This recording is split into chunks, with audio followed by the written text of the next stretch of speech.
Namo tassa bhagavato arahato sama sambuddhassa. Namo tassa bhagavato arahato sama sambuddhassa. Namo tassa bhagavato arahato sama sambuddhassa. And today is Monday, and this is Monday morning, and we are at session number 12. And now we've been studying chapter 8 of the Manual of Abhidhamma. And if you remember, we mentioned that chapter 8 is divided, or it treats conditionality under two headings, so using two methods. This is from page 293. On page 293, it says one is the method of dependent arising, paticca samuppada, and the other is called the method of conditional relations. And this is the Pali word for this is patthana, the conditional relations. I think the word patthana originally means a foundation.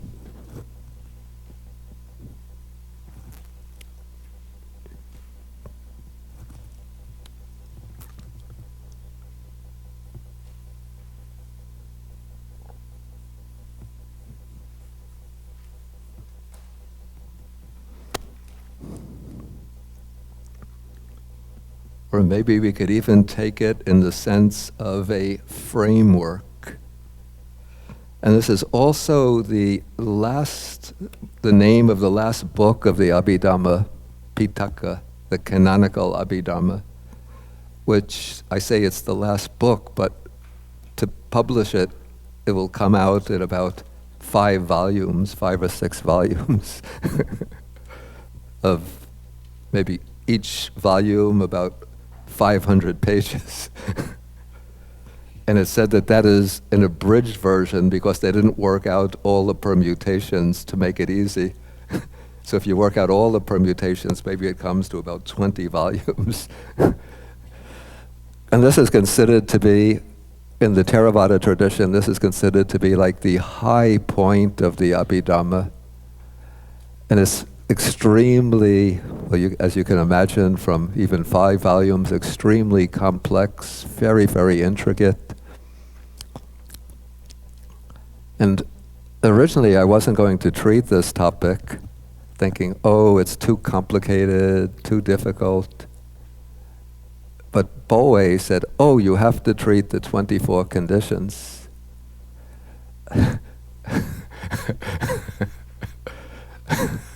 And so I said, okay, I'll treat them.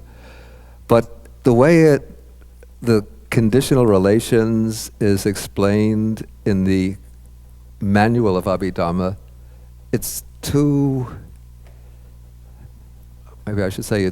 difficult unless one has been consistently reading the Abhidhamma, this Abhidhamma manual, over an extended period and are familiar with all of the other earlier ideas. But if one is just coming, for a retreat for a few days, one time in the year, it would be just completely bewildering to use that method. So what I've decided to do is just to go through the 24 conditions themselves, and then show how they are explained at the very beginning of the Patthana. It has a very convenient section.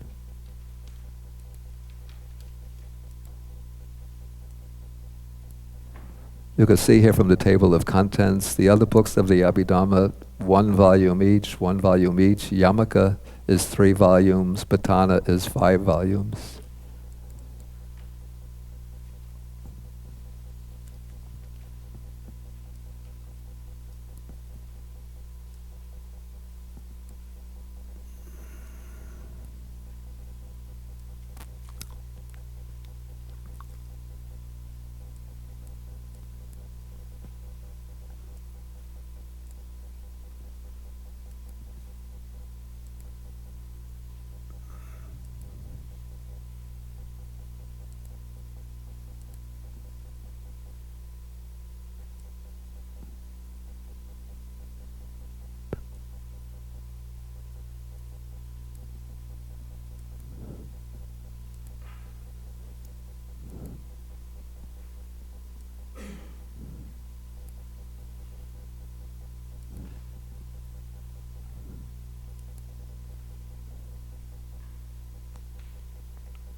Okay, so what we're going to do is to go through the 24 conditions and see how, how they are exemplified.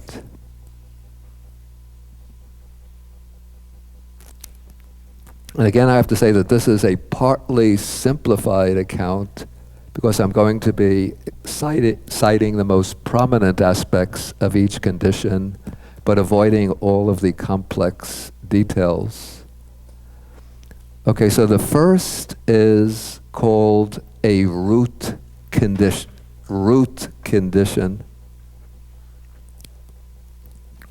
And according to an explanation in the Visuddhimagga, the Visuddhimagga says that a root condition has the sense of establishing stability in the states that they condition. States that have obtained a root condition are firm and stable like trees, but those without a root are unstable like moss. And when we discuss, maybe you bring it a little further away. Oh, no, that's okay. When we discuss any condition, to understand it, what one has to understand are, I mentioned this yesterday, but I'll mention again. What is the condition? Let's say, what is the conditioning state?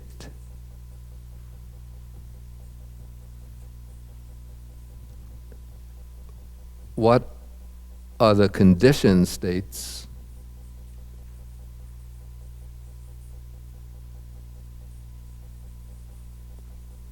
That is, this is a condition.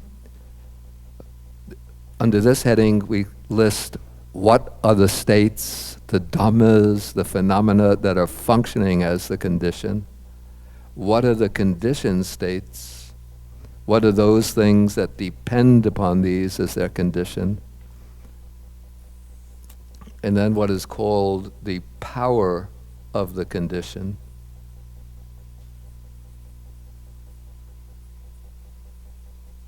Or how the conditioning state is a condition for the conditioned states. Okay, so we take the root condition, and so the conditioning states are 9 roots. Actually, there's 6 roots, but 3 of them can function in different ways. Okay, so the 9 roots are root conditions for the associated mental factors. That means the mental factors that arise at the same time as the root, that arise together with them. And for the material phenomena originated by chittas, by states of consciousness with roots. Now, according to the Abhidhamma, there are 4 causes for the arising of material phenomena. I don't have to go into them in detail now, but one is karma.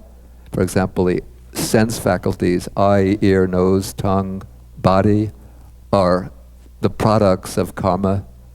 The sex determination is a product of karma. The life faculty is a product of karma. Okay, and then the chitta, so one is karma, another is chitta or mind. Mind originates material phenomena. Just at an obvious level, when the mind is saddened by something, sometimes you'll cry. What is the cry? Why is the tears coming out? Because of a sad state of mind. If you feel happy because of something, the body feels light and vibrant. If you're worried, then there'll be a kind of stiffness comes in the body.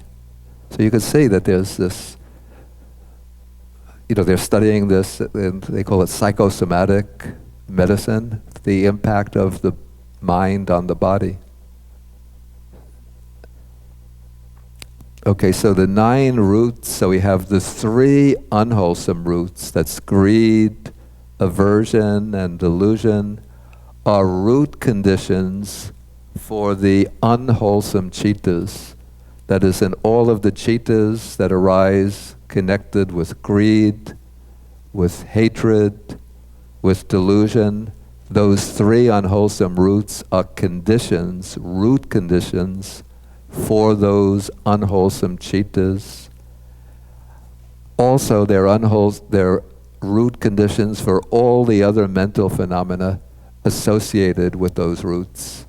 So if there's hatred, the feeling will be conditioned by that hatred, the perception will be conditioned by the hatred, the volition will be conditioned by the hatred, the thinking conditioned by the hatred. So all of these mental factors get conditioned by the greed, the hatred, the delusion. And then the material phenomena produced by those states of consciousness. So when somebody gets angry, the face tightens up, the expression turns, the facial muscles take on a particular expression, the eyes glare out in a particular way. When somebody is greedy, you could see from, the gestures, the facial expression. Even delusion of somebody, sometimes appearances are deceptive, but if somebody has strong delusion, it shows in their sort of a lack of comprehension or sometimes puzzlement. Perplexity shows in the face.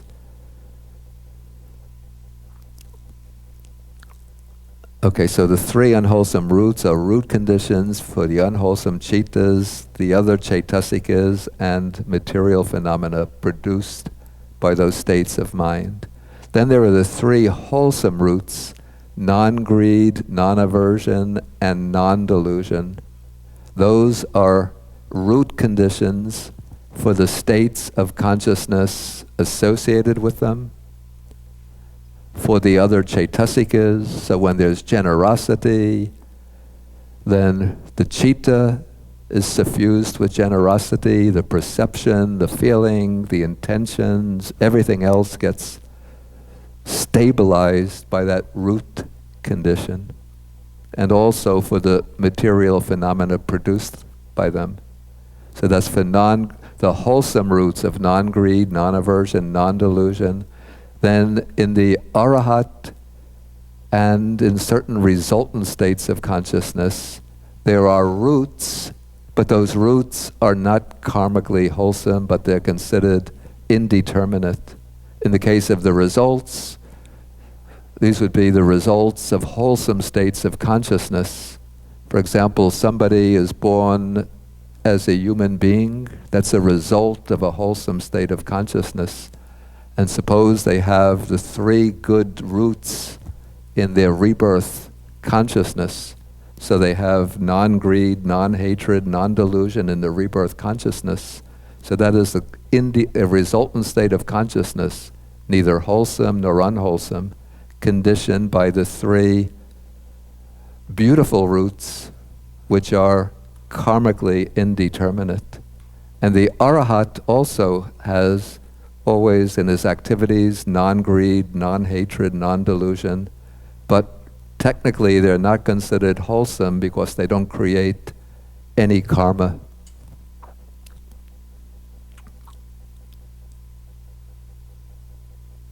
Okay, so you can see now how the root condition operates, that our states of mind, all of our associated mental functions, and even bodily processes are affected by whether the mind has unwholesome roots or wholesome roots.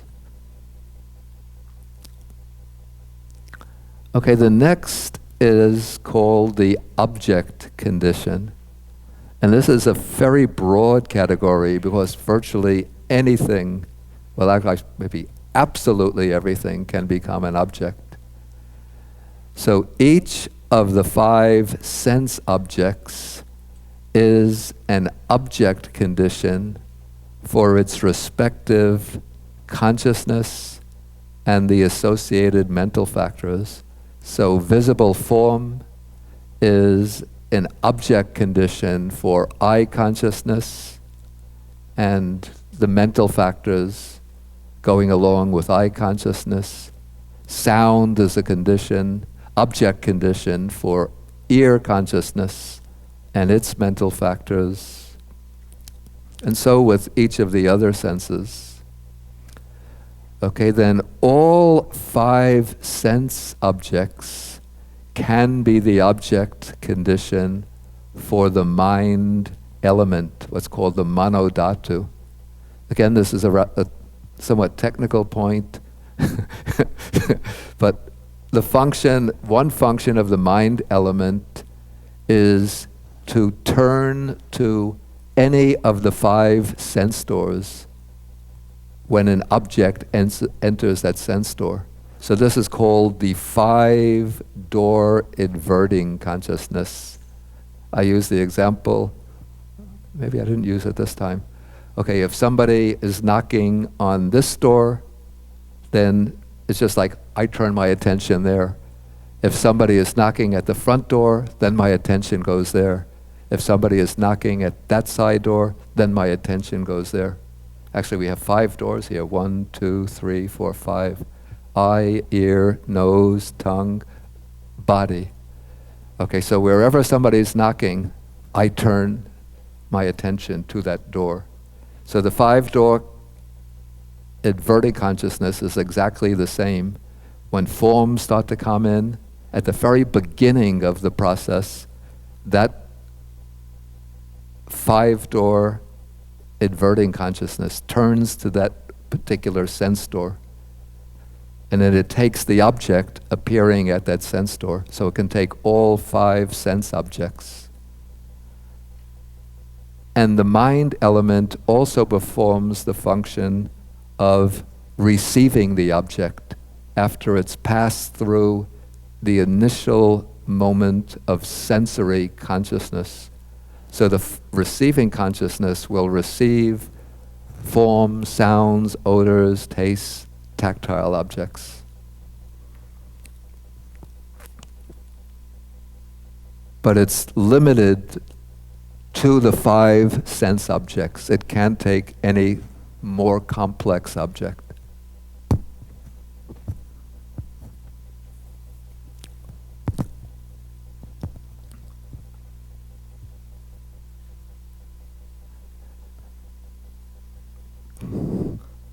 Okay, next comes what's called the manovinyana dhatu, and this includes all the other types of consciousness. And everything can be an object condition for mind consciousness element. So mind consciousness element can know form, sounds, odors, and so on. For example, if I'm trying to see if there are people with different shades of blue. Of course, I first saw Stephen with a blue.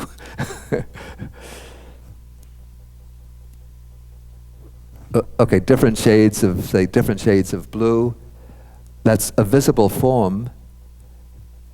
And that is initially, it's the object of eye consciousness. But then mind consciousness will look at these different shades of blue and say, this is a darker shade of blue than that kind of blue. This is a light red, this is a dark red.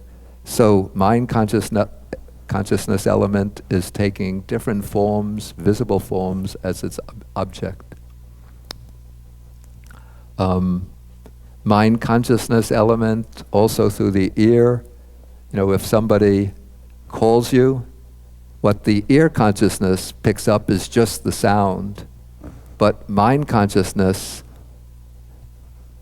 element is what, when based on that sound, it recognizes that sound is my name, so somebody is calling me. And so it takes all the objects of the other senses, or again with taste,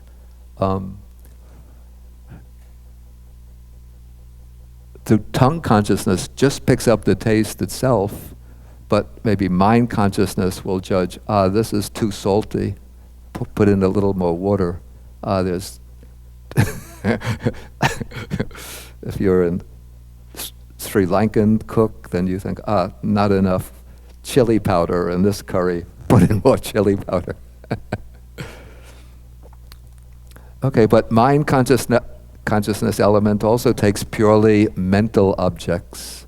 So ideas, images, abstractions, the square root of 4, irrational numbers, judgments, propositions, decisions, ideas, speculations, hypotheses, facts. Just about all mental information is an object condition for mind consciousness element.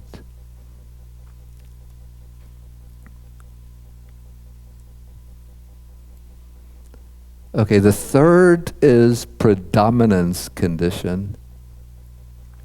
We already came across the 4 predominants a couple of days ago under the miscellaneous. Anybody remember what the 4 predominants are?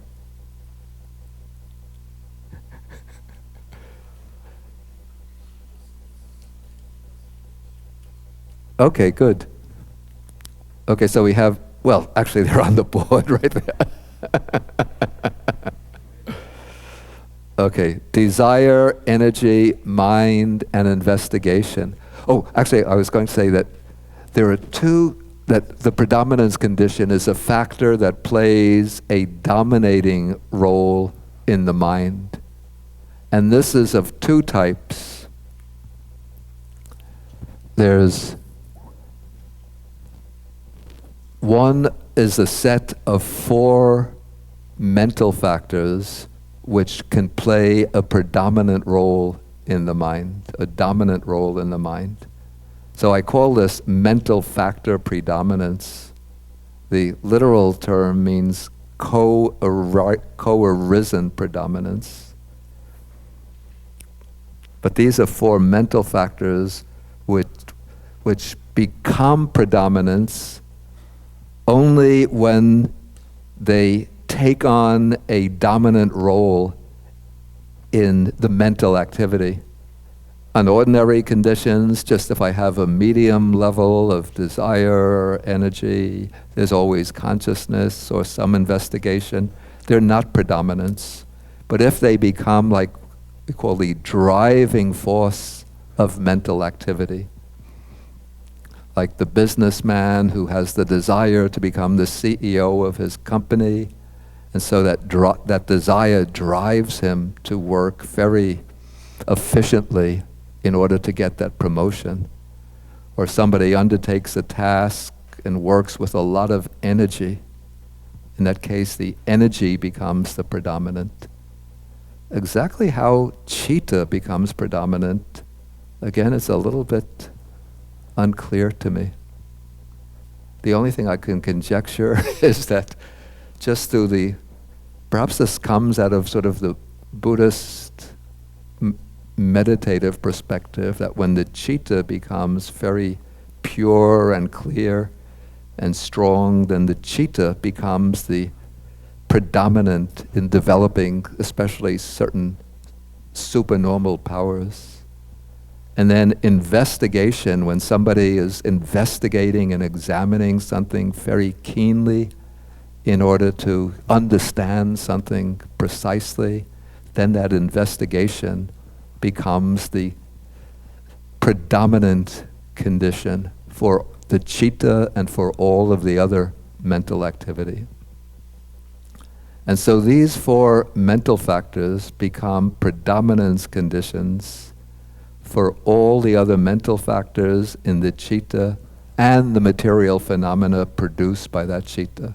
So we know that desire can affect bodily processes. Energy, when you have a lot of mental energy, that will also arouse bodily energy. Maybe the mental energy will stir up the adrenaline so that there's a lot of bodily energy. Like somebody, like a runner, a track runner, you could see this, who's running in track, so his maybe desire to win the race will cause a lot of, would there be hormones or, well, there'll be adrenaline, sort of secretions to occur so that one says, oh, he was running with superhuman speed. No, I'm not, it's quite seriously. So things are taking place in the body as a result of that desire. Okay, but only one of these mental factors can take on the role of predominance in any particular state of consciousness. All of them can be present together, but on one particular occasion, only one will take on the role of predominance. The others will be there, but in a secondary role.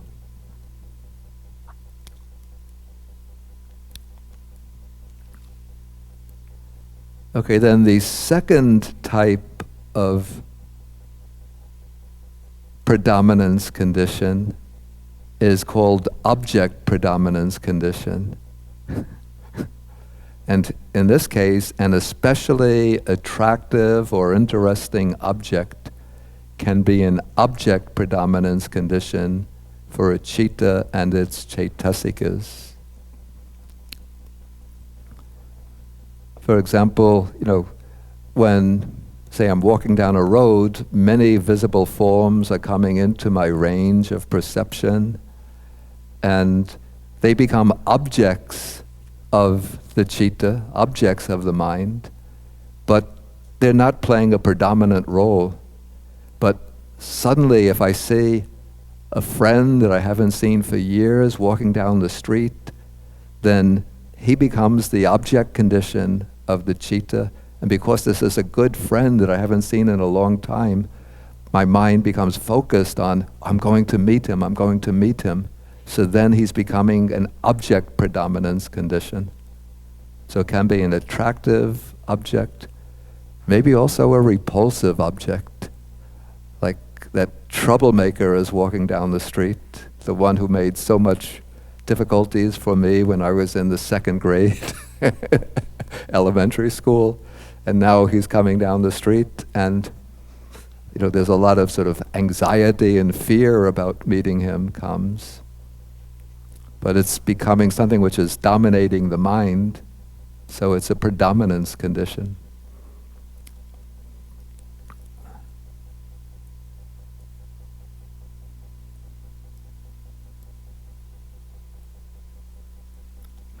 Okay, the next two are actually two different names for virtually the same thing. And so the Visuddhimagga says, the difference here is only in the name, there is no real difference in the meaning. So I give the example like trousers and pants. We use the two words, but they mean the same thing. And this refers to the sequence of cittas within the flow of consciousness, the flow of mind. So each preceding citta, along with its associated mental factors, is a proximity and contiguity condition for the citta and its mental factors that immediately follows it. Some of these words are a little scary. So okay, proximity means very close, and contiguity means right next to. The Pali is samanantara and anantara. Samantara means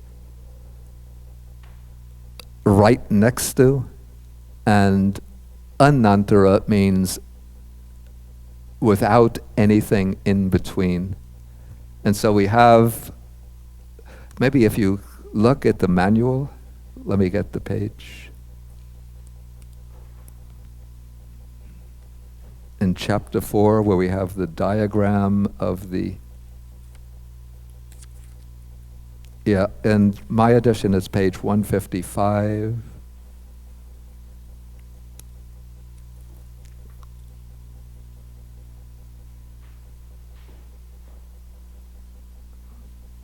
So you could see the past bhavanga is a proximity condition for the vibrational vibhanga, the vibrational bhavanga for the arrest or stopping or cutting off bhavanga.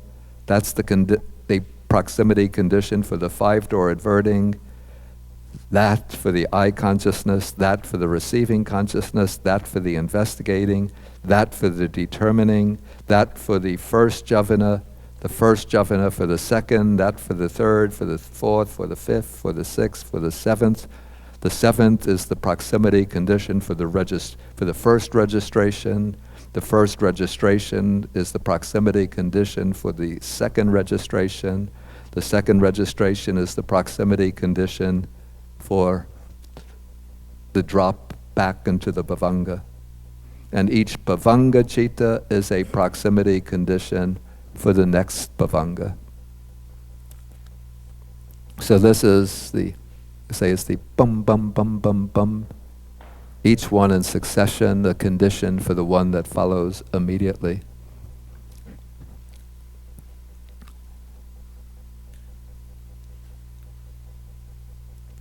Okay, the next is, I'm rendering it here as the co-arisen condition.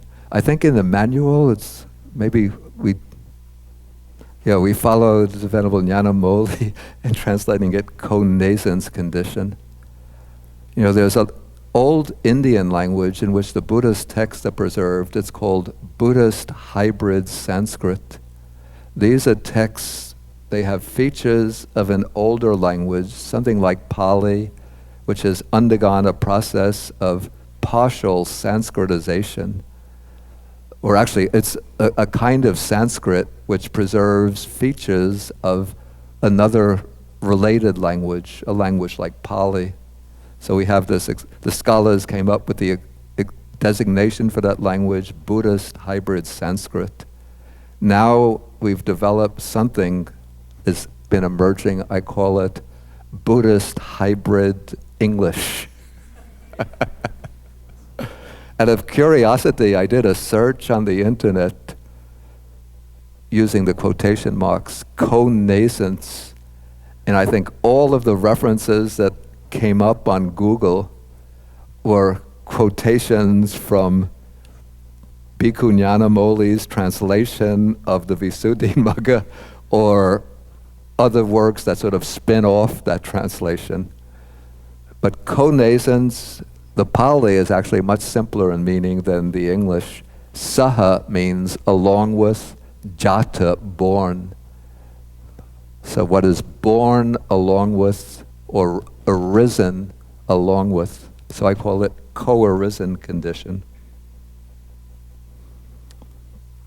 And so a co-arisen condition is a state that while arising enables other states to arise together with itself. As, for example, this is, I think the Visuddhimagga is saying, just like a flame is for the light. So the flame arises, and together with it, light arises. Or I give a more modern example, when we turn on the light bulb produces light and heat simultaneously. So we could say that the light and the heat are co-arisen conditions. Okay, then the co-arisen condition is this is where it starts to get complicated. The co-arisen condition is of several types. First, the four mental aggregates feeling, perception, volition, and consciousness are co-arisen conditions for each other, since in any citta they arise simultaneously, each enabling the others to arise. Okay, then the four primary material elements, earth, water, fire, and air, are co-arisen conditions for each other, since none of them can exist separately, but they all arise together. Okay, the four primary elements are co-arisen conditions for the derivative types of material phenomena. So all the other 24 types of derived matter, or at least 14 types of concrete matter, are all derived from the four primary elements, but they arise together. They're simultaneous in their arising. But it's the primary elements which bring about the arising of the derivative types of matter. Okay, then the mind and its mental factors are a co-arisen condition for material phenomena produced by mind. So as soon as a particular state of mind arises, that state of mind will start, even at a very subtle level, changing the things that are going on in the body.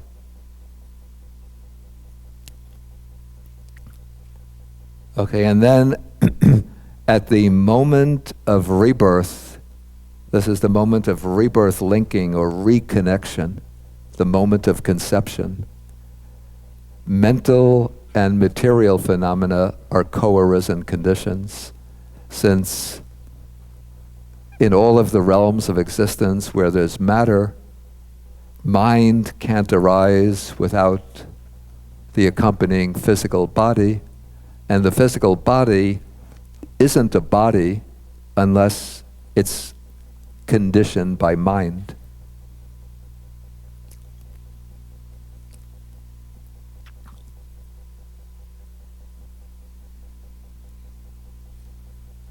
Is this making sense, or is it?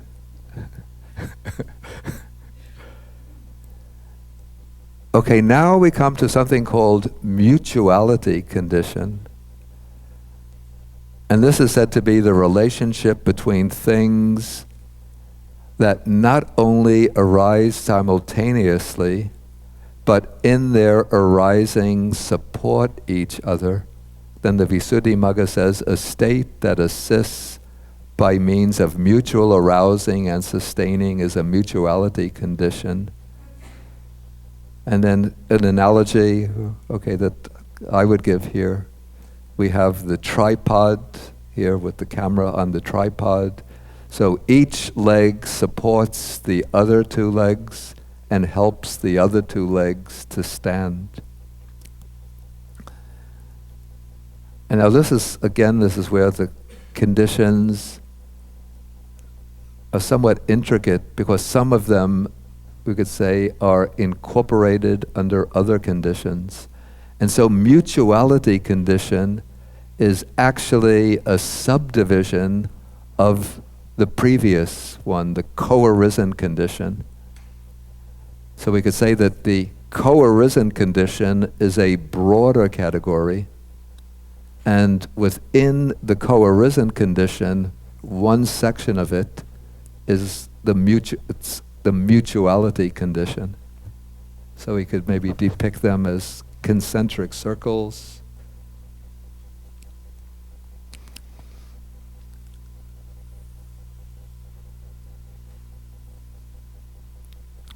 So this is the co-arisen condition, and then within this we have excuse me.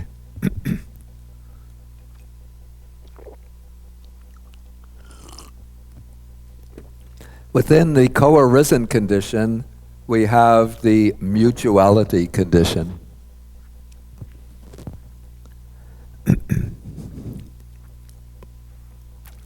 And so these are some of the things that function as mutuality conditions.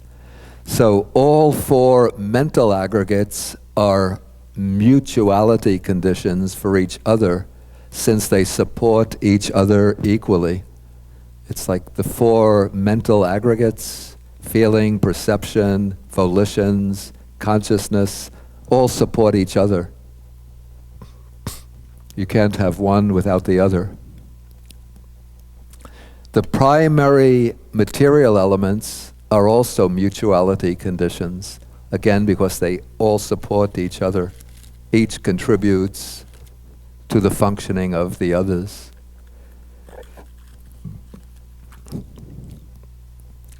At the moment of rebirth, mind and matter are mutuality conditions.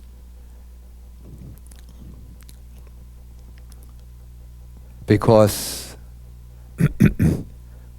okay, for the matter of the ovum to become the body, even the first moment of the body of a living being, it has to be infused by mind. And mind, to function as a mind, it has to be based on a physical body. So these two are mutuality conditions.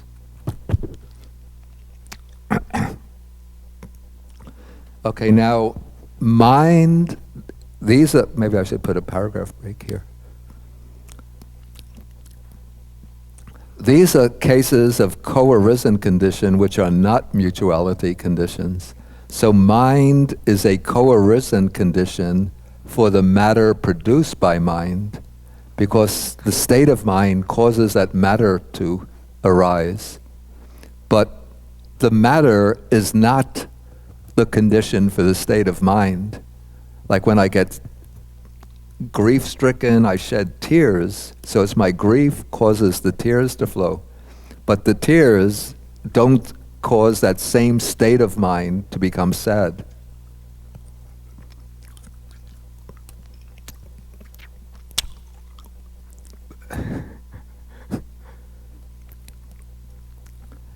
Okay, if I'm happy, then I might jump for joy, but jumping for joy doesn't cause that same, the mind at that moment to be happy. Though if you're sad and then you think, let me smile, then maybe a few moments later it will cause the sadness to vanish and then the mind becomes happy. But there's a difference of time there. But this is what is going on at the same moment. At the snap moment like that, the mind conditions the material phenomena. The material phenomena don't condition the mind in that way.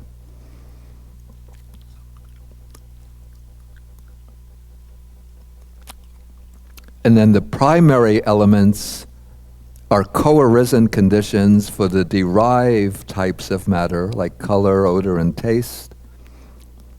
But the derived types of matter are not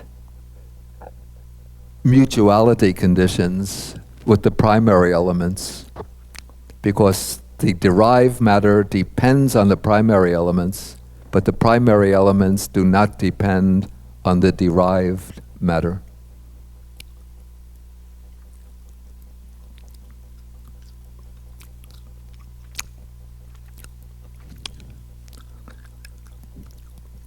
Okay, this support condition, and this support condition is like a pretty broad category that has a number, you'll see actually it has 5 subdivisions.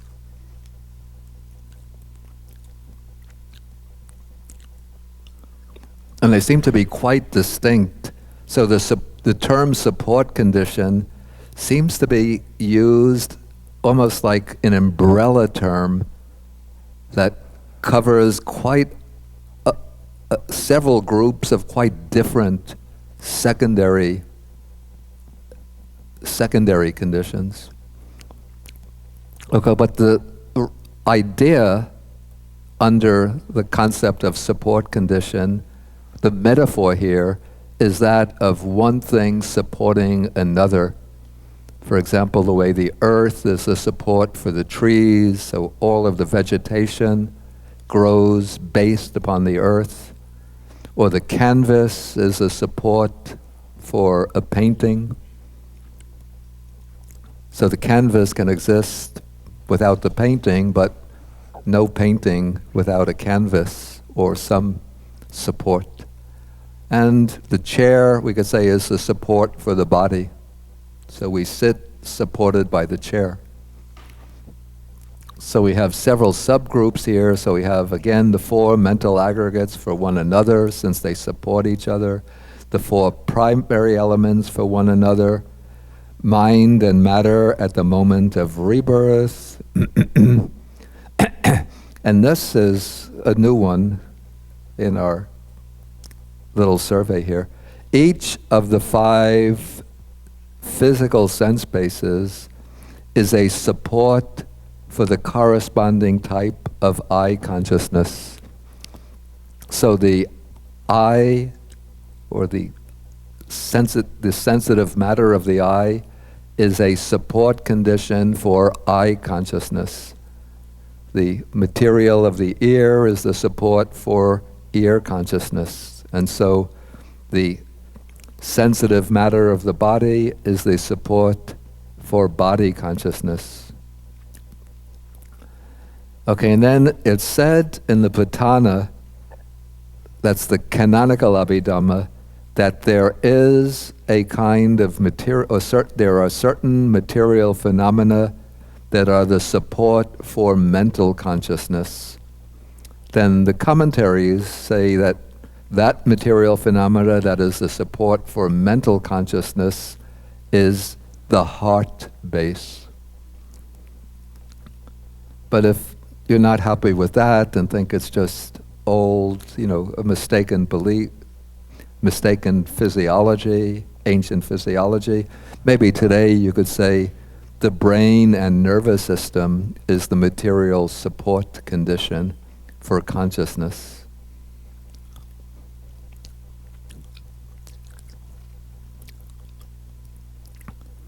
Okay, now we come to something called the decisive support condition.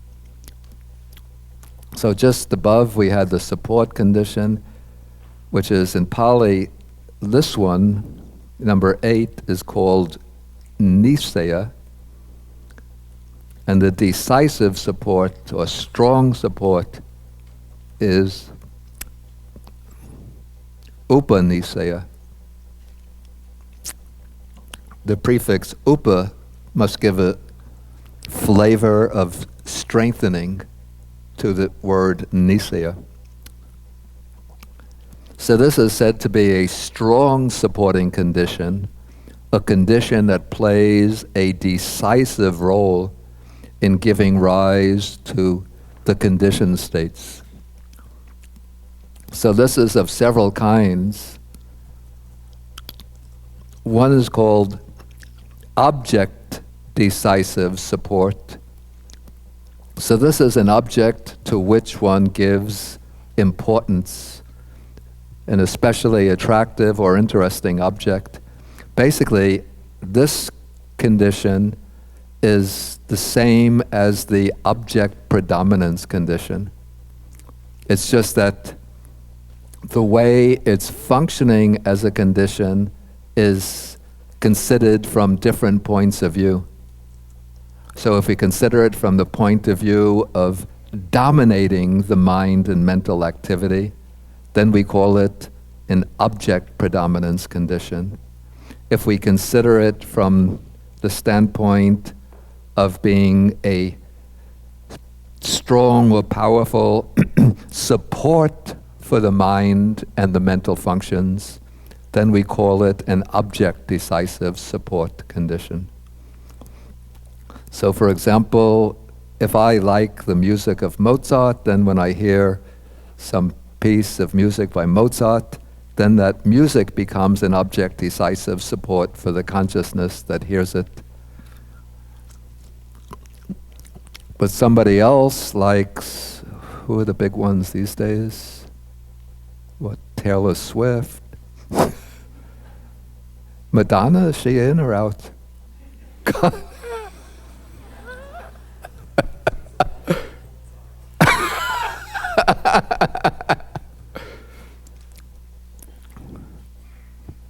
The Rolling Stones, are they still around?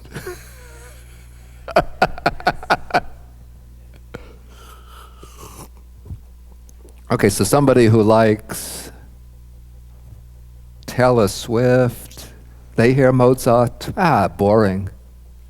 But they hear Taylor Swift and yay, yay, yay.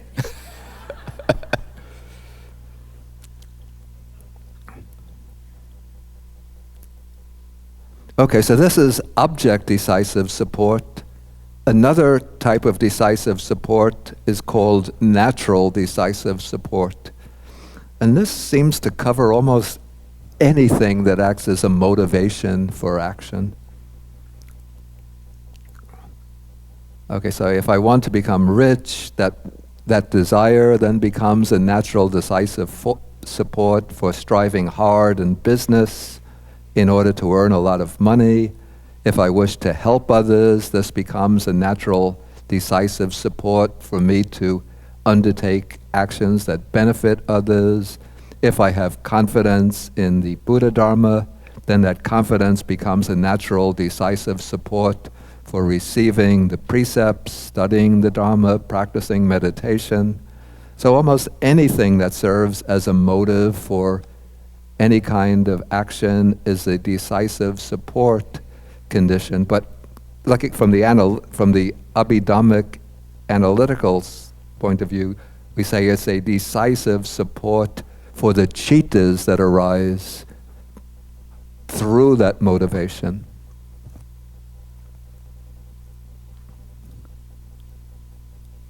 It's 10 o'clock. Yeah. But I got about halfway through. But let's take a break. Did I hear somebody whisper to somebody else? Boy, at this point we need a break. Okay, we'll take a 15-minute break, then we'll come back. And then after, this might seem very abstract and distant from anything that you're concerned with, but I've taken a passage from a sutta. Then after we go through the conditions, we're going to look at that passage and see how these conditions help us to understand what is going on in this sutta passage.